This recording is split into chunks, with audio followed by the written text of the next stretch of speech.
세계적으로 가장 짧은 설교를 해서 기네스북에 오른 설교가 있습니다. 성공회의 사제인 알브레이트라고 하는 분인데, 미시간의 한 교회에서 세계에서 가장 짧은 설교를 했습니다. 그의 설교는 러브라는 설교입니다. 그리고 강단을 내려갔습니다.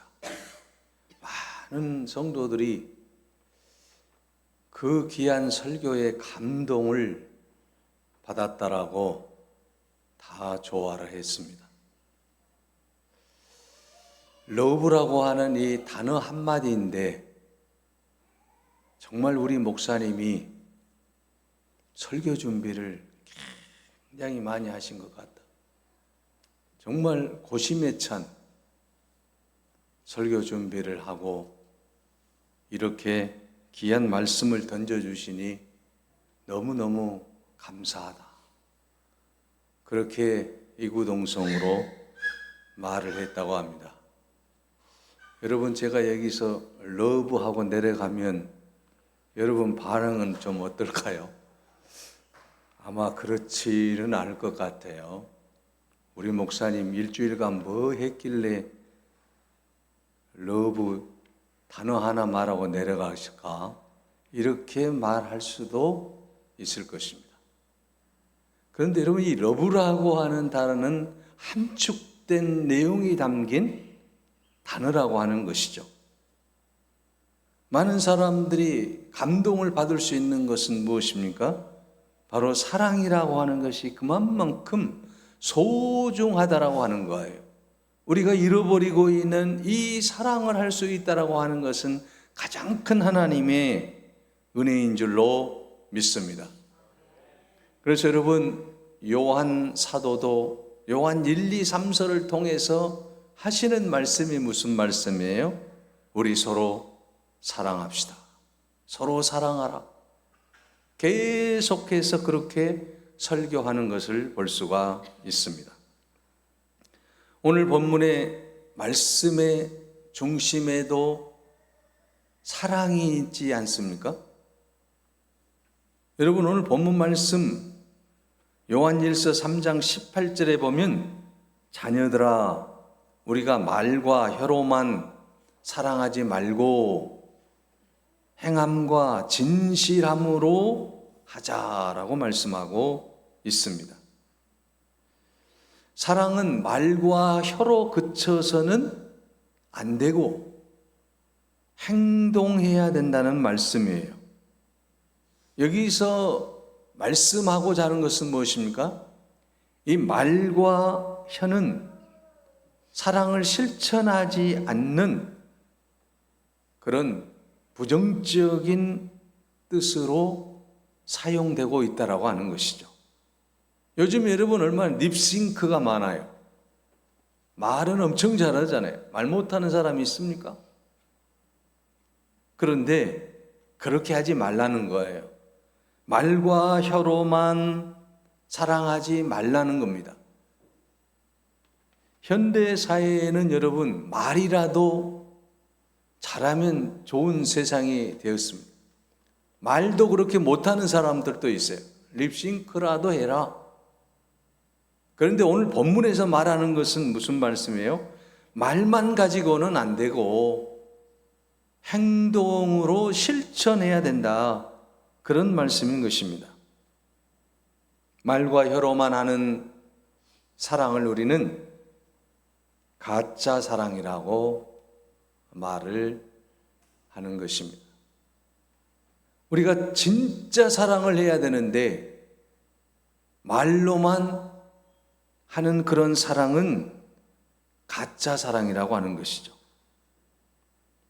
그래서 심리학자인 에리 프롬은 가짜 사랑을 함으로써 상대방을 괴롭히거나 파괴하는 사랑, 이 사랑을 무엇이라고 표현했냐면 죽음의 키스다라고 표현을 했습니다. 이 입맞춤이라고 하는 것이 상대방을 행복하게 해 주거나 성장시키는 것이 아니라 오히려 상대방을 불행하게 만든다는 것입니다. 누가복음 22장 48절에 보게 되면 가룟 유다가 예수님께 입을 맞췄지 않습니까? 그것은 사랑의 표현이 아닌 스승을 파는 가짜 사랑이었다라고 하는 것입니다.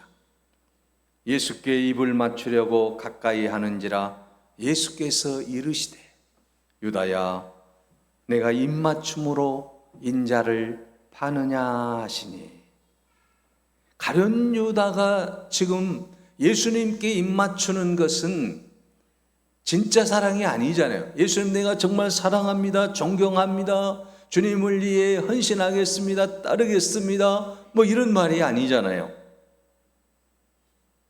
돈에 눈이 어두워서 그렇게 따라다녔던 자기의 스승을 파는 행위였다라고 하는 것입니다. 얼마나 여러분 불쌍한 행위입니까? 그래서 예수님은 베드로전서 5장 14절에 너희는 사랑의 입맞춤으로 피차 무난하라고 말씀하셨고, 로마서 16장 16절에는 너희가 거룩하게 입맞춤으로 서로 무난하라고 말씀하고 있습니다. 이처럼 오늘 우리는 거룩한 입맞춤, 말로만 하는 그러한 가짜 사랑이 아니라 진짜 사랑을 할 수 있어야 된다라고 하는 것입니다. 가짜 사랑은 미움을 낳게 됩니다. 가짜 사랑은 나 자신을 파괴합니다. 공동체를 파괴하는 것입니다. 자기 스스로를 죽이는 행위라고 하는 것입니다. 그러므로 우리는 진짜 사랑을 할 수 있기를 바랍니다. 깊은 산 어느 작은 연못에 2마리의 물고기가 살고 있었습니다. 이 2마리 물고기는 한동안 사이가 너무 좋았어요. 많은 사람들이 부러워할 정도였습니다. 그런데 어느 날 한 물고기가 욕심이 생겼습니다. 저 물고기가 없으면 이 연못이 다 내 것이 되는데 저것 때문에 내가 이 연못을 다 차지할 수 없구나. 그래서 연못 안에서 다툼이 생겨나게 되고 한 마리의 이 물고기가 죽고 말았습니다. 살아남은 이 물고기는 야 이제 됐다, 이 연못은 다 내 것이야, 너무너무 좋다, 이렇게 좋아했지만 그 좋아한 것이 오래가지 못했습니다. 왜냐하면 그 죽은 물고기 한 마리가 썩기 시작했고, 그 썩은 물고기로 인해서 이 물이 오염되기 시작했습니다. 그래서 자신도 소리 없이 죽어갔다라는 이야기입니다. 그리고 이 연못은 어떤 물고기도 살 수 없는 그런 연못이 되고 말았다는 너무나 슬픈 이야기입니다. 그런데 여러분, 이것이 오늘날 우리가 살고 있는 우리 인간들의 모습이기도 하다라고 하는 겁니다. 함께 사랑하며 함께 살아가야 될 사람들이 서로 사랑을 하지 못하고 미워하고 또 질투하고 시기하고, 그러므로 말미암아 자기 자신도 어렵게 하는 그러한 인생을 살게 되더라고 하는 것이죠. 오늘 현대인들을 풍자한 이야기지 않습니까? 인간의 삶 속에서 누군가를 행복하게 해주지 아니하면, 누군가를 사랑하지 아니하면 나도 행복할 수 없고 나도 사랑받을 수 없다라고 하는 사실을 보여주고 있는 것입니다.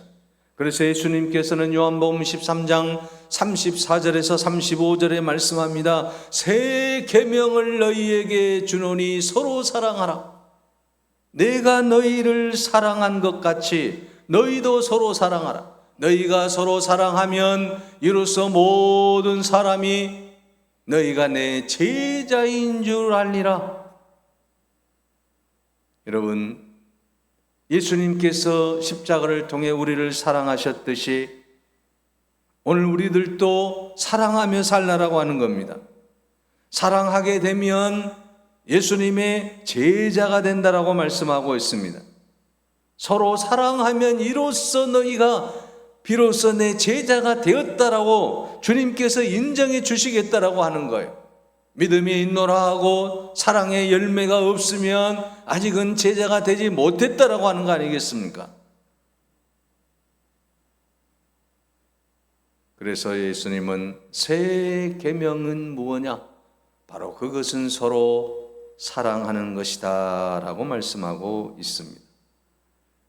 그런데 여러분, 우리가 서로 사랑한다고 하는 게 굉장히 어렵지 않습니까? 감정이 들어가게 되고 또 우리 안에 선입견이 있고 편견이 있지 않습니까? 그래서 누군가를 사랑한다라고 하는 게 어려운 일입니다. 그러나 주님은 말씀합니다. 내가 너희에게 새 계명을 주었노니 그 계명은 서로 사랑하는 것이다 라고 말입니다. 양림동 호남신학대학교 동산에는 선교사 묘역이 있습니다. 여기는 한국의 나이팅게일이라고 불리는 서서평 선교사가 잠들어 있습니다.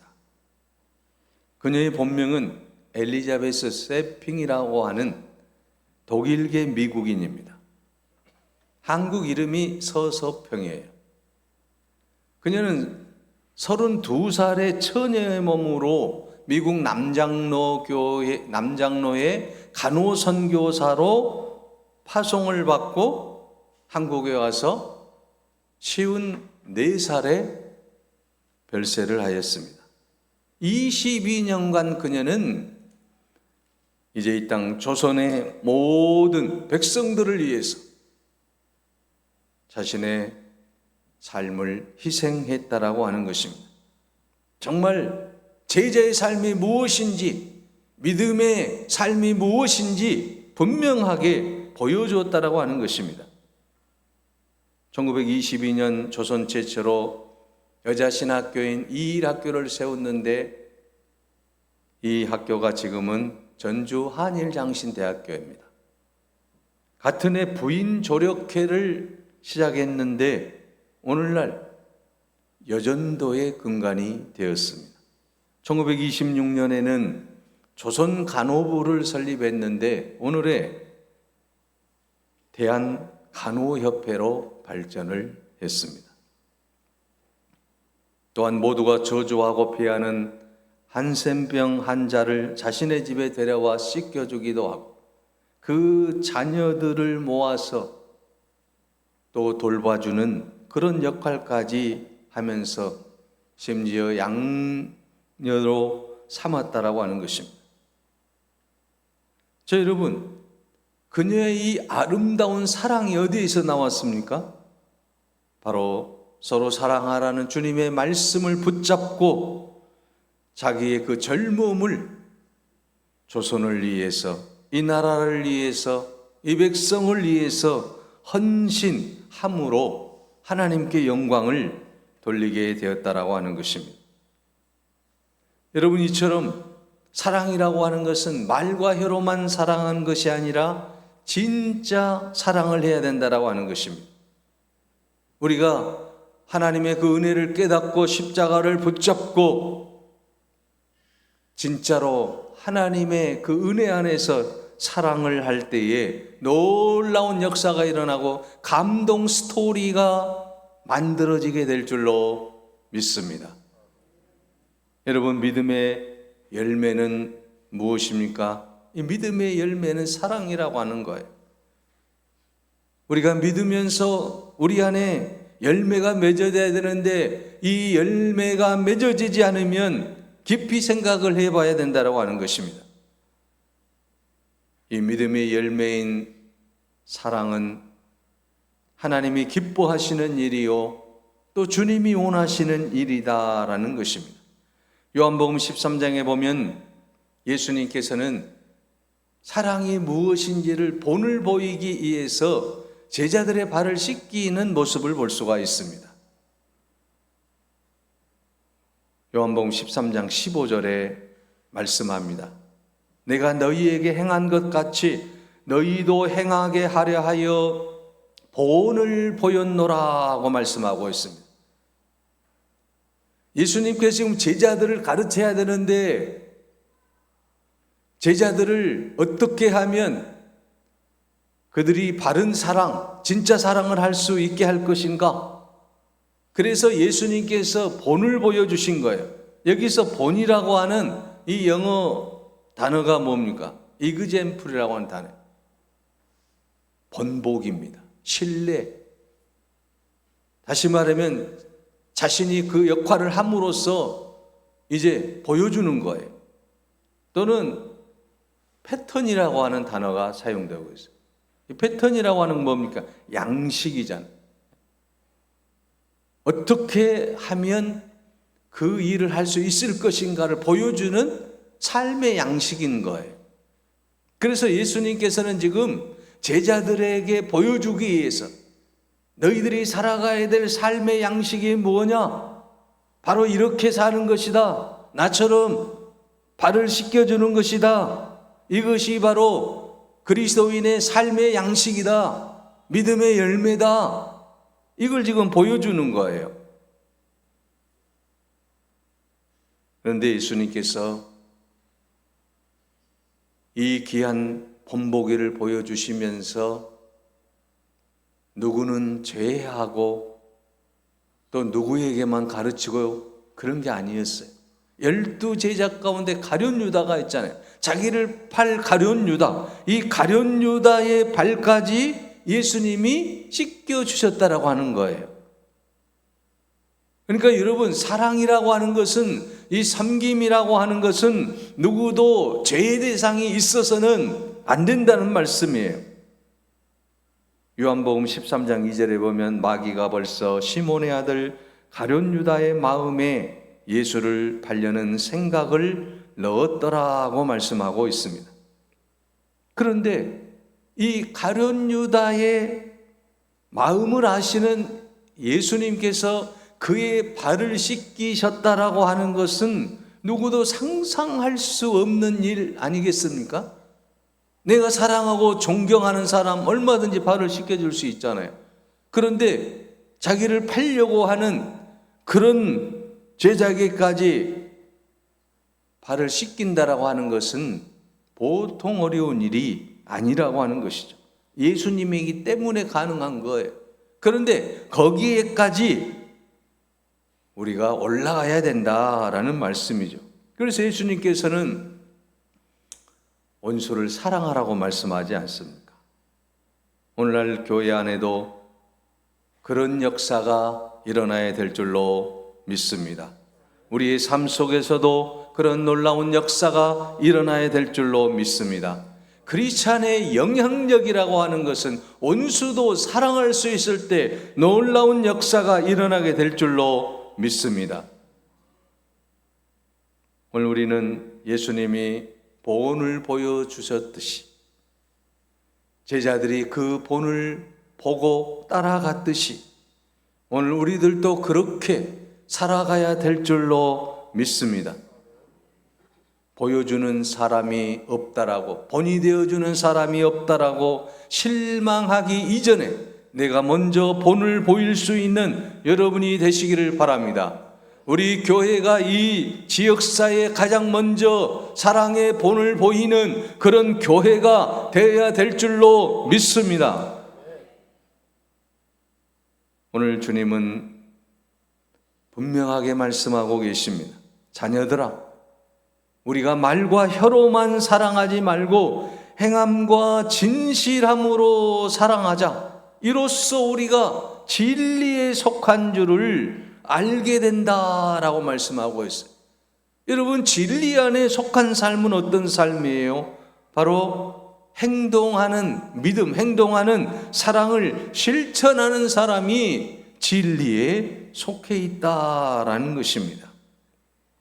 그래서 오늘 본문에서는 우리가 사랑을 할 때에 진실로 사랑하라고 말씀하고 있는 것입니다. 행함과 진실함이 필요하다라고 하는 것입니다. 말과 혀로만 사랑하지 말고 행동으로 본을 보이라고 말씀하고 있습니다. 여러분, 이처럼 행동하는 사랑을 하기 위해서는 어떻게 해야 되겠습니까? 먼저는 용서를 해야 됩니다. 올해 우리 예장 통합 110회 총회 주제가 용서 사랑의 시작입니다 라는 주제예요. 사랑의 시작은 뭐냐? 용서라고 하는 거예요. 용서하지 않으면 사랑할 수 없다. 용서하지 않고 하는 사랑은 다 가짜 사랑이요, 껍데기 사랑이다. 그러므로 용서하자라는 거예요. 에베소서 4장 32절에 서로 친절하게 하며 불쌍히 여기며 서로 용서하기를 하나님이 그리스도 안에서 너희를 용서하신 것 같이 하라고 말씀하고 있습니다. 용서라고 하는 것은 사랑을 실천하는 첫걸음이라고 하는 것입니다. 조건 없이 상대의 허물을 덮어주고 받아들이는 행위라고 하는 것입니다. 그러므로 여러분, 사랑이 전달되지 않는 용서는 어렵고 용서만이 진정한 사랑의 출발점이라는 것입니다. 오늘 우리는 이 아름다운 사랑을 위해서 용서하는 여러분이 되시기를 바랍니다. 가족 간에도 마찬가지입니다. 이웃 간에도 마찬가지입니다. 용서하지 않기 때문에 사랑할 수 없는 거예요. 용서하게 되면 사랑하게 되는 거예요. 그래서 예수님께서는 7번뿐만 아니라 70번에 7번까지라도 용서하라고 말씀하고 있지 않습니까? 이처럼 무한한 용서를 통해서 하나님의 사랑이 이 땅에 실천되게 된다라고 하는 말씀입니다. 일단 우리가 여러분 행동하는 사랑을 하기 위해서는 독일의 심리학자인 에릭 프롬은 그의 저서 사랑의 기술에서 사랑이라고 하는 것 이 5가지를 분명하게 실천하게 되면 사랑할 수 있다라고 하는 거예요. 그는 첫 번째는 돌봄이라고 하는 것입니다. 사랑이라고 하는 것은 상대방의 삶과 행복에 대한 적극적인 관심을 갖고 그를 위해 구체적으로 행동하는 거예요. 이게 사랑이라고 하는 거예요. 돌봐줘야 된다라고 하는 거죠. 관심을 갖는 것입니다. 두 번째는 책임감이다라고 그랬어요. 사랑은 뭐냐? 책임감이다. 책임감은 억지로 떠맡은 의무가 아니라 상대방의 신체적, 정신적 필요에 따라 자발적으로 응답하는 마음가짐을 말하고 있습니다. 세 번째는 사랑은 존중하는 것이다. 상대방을 있는 그대로 받아들이고 그들의 개별성과 독립성을 인정해주고 존중해 주는 것이라는 것입니다. 네 번째는 사랑은 이해하는 것이라고 했습니다. 사랑하는 사람을 깊이 이해하려고 하는 노력이 필요하다라고 하는 것입니다. 내가 깊이 이해하지 못하면 사랑할 수 없다라고 하는 거죠. 그리고 그는 5번째로 사랑은 주는 것이다라고 말하고 있습니다. 사랑이란 물질적인 선물에 구간되지 아니하고 시간, 관심, 이해 그리고 자신을 내어주는 모든 것을 포함하는 것이 사랑이다. 그래서 여러분, 예수님은 로마서 12장 10절에 형제를 사랑하여 서로 우애하고 존경하기를 서로 먼저 하라고 말씀하고 있습니다. 로마서 13장 8절에는 피차 사랑의 비대에는 아무에게든지 아무런 빚도 지지 말라. 남을 사랑하는 자는 율법을 다 이루었느니라. 율법을 지키는 것은 십계명을 지킴으로 율법을 지키는 것이 아니라 사랑함으로 십계명도 지키고 율법도 지킨다. 그런 말씀 아니겠습니까? 고린도 전서 13장 1절에는 내가 사람의 방언과 천사의 말을 할지라도 사랑이 없으면 소리나는 구리와 울리는 꽹가리가 되고, 고린도전 13장 4절에는 사랑은 오래 참고 사랑은 온유하며 투기하는 자가 되지 아니하며 사랑은 자랑하지 아니하며 교만하지 아니하며 라고 말씀하고 있습니다. 이처럼 이 사랑이라고 하는 것이 무엇인지를 분명하게 가르쳐주고 있다라고 하는 것입니다. 사랑하게 되면 형제를 존경하게 되고, 사랑하게 되면 율법을 다 이루게 되고, 사랑하게 되면 여러분 하나님의 은혜 안에서 오래 참고 투기하지 아니하고 온유하고 이런 아름다운 모습이 나타난다라고 하는 것입니다. 그래서 오늘 본문 말씀에 사랑하는 자들아, 자녀들아, 우리가 말과 혀로만 사랑하지 말고 행함과 진실함으로 사랑하자라고 말씀하고 있지 않습니까? 오늘 우리는 주님 안에서 사랑을 받았지 않습니까? 십자가의 놀라운 사랑을 받았지 않습니까? 이제 우리가 해야 될 일은 무엇입니까? 그 사랑을 실천하는 것입니다. 주님이 나를 용서했듯이 용서하는 것입니다. 주님이 나를 이해했듯이 내가 이해하는 것입니다. 주님이 나를 이제 품어주었듯이 품어주는 것입니다. 주님이 나를 사랑했듯이 사랑하는 것입니다. 이것이 주님이 기뻐하시는 일이기 때문입니다.